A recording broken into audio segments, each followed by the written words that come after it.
Hello, students. Today I want to talk to you about revision and revision strategies. And I know that you all probably have some ideas about what it means to revise. But I really want to differentiate between different revision strategies for you so that you understand where the real value is in revising and reworking your papers. So scholars have been thinking about revision strategies for a long time. You can see that I've hauled out some research by Nancy Summers that was published in 1980.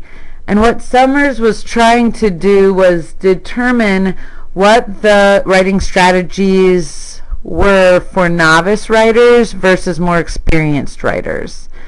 And she found really two different styles.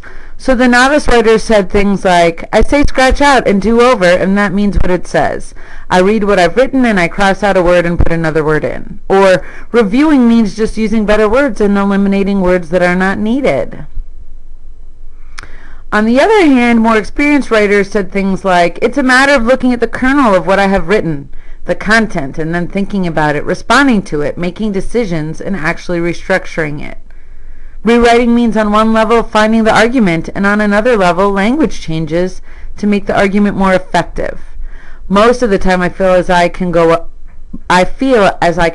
on rewriting forever. And so if you read the rest of the comments and kind of look over the differences, you can see that the novice writers over here in this column and the more experienced writers here are really doing two different things. And those two different things are kind of editing and then the more substantive work, the hard work. And we will call these two strategies local and global revision. Now, global revision sounds like a lot of work, you probably noticed. It sounds hard. And so we're going to ask why. Why do that? Now, writing is a way of discovering and learning, a way of making ideas your own. Now, that quote's not from Ballinger, but it echoes his ideas that we write to learn, to invent. Now, often the first draft needs a lot of refining before you can do sentence-level work. A first draft is your invention draft. That's where you're learning what you think about a topic. Now, what are the kind of things that you're working on when you revise globally? It's not spelling, it's not grammar, it's things like focus, meaning, organization, evidence, audience, and cohesion. These are not issues that can be solved by changing one or two words here and there. You're trying to figure out, what is the topic of my paper? What is the point I'm trying to convey? How do my points fit together? What's the order? What kind of evidence or detail am I using to support my points? Have I connected with my audience? And are my thoughts cohesive? Do they go together? Now, you may be wondering how to revise globally. This might sound like your instructor's telling you just scrap whatever you did right away and start over. No. There are some strategies and practices that you can use for global revision. First, you can use a computer for global revision. So you can write on screen without stopping. It's very helpful to students who aren't comfortable with computers and typing. You just kind of go. It's the free write.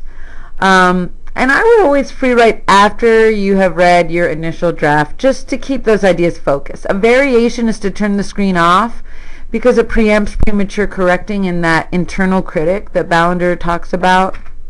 Also, you can do a loop. So you've got your free write. Maybe it's the free write that you just did, right? Then you want to choose a key sentence, copy and paste to a new document, and then do another free write. And the purpose of doing this is that you're honing your ideas. There's also global revision with attention to the introduction. You want to copy and paste the conclusion of your first draft as an introduction of a revision. Why? Because that initial invention paper is often where you're figuring out what the paper's about. You often don't clearly state your thesis until the conclusion. So by making the conclusion new introduction, you set yourself up nicely to write a new paper. Now, of course, there's local revision, and local revision is that work of grammar and mechanics, spelling, kind of sentence level clarity, addressing ESL issues if you have them, and we'll spend more time over the course of the semester talking about that later. But for right now, I want you to focus on global revision, honing your ideas, refining them.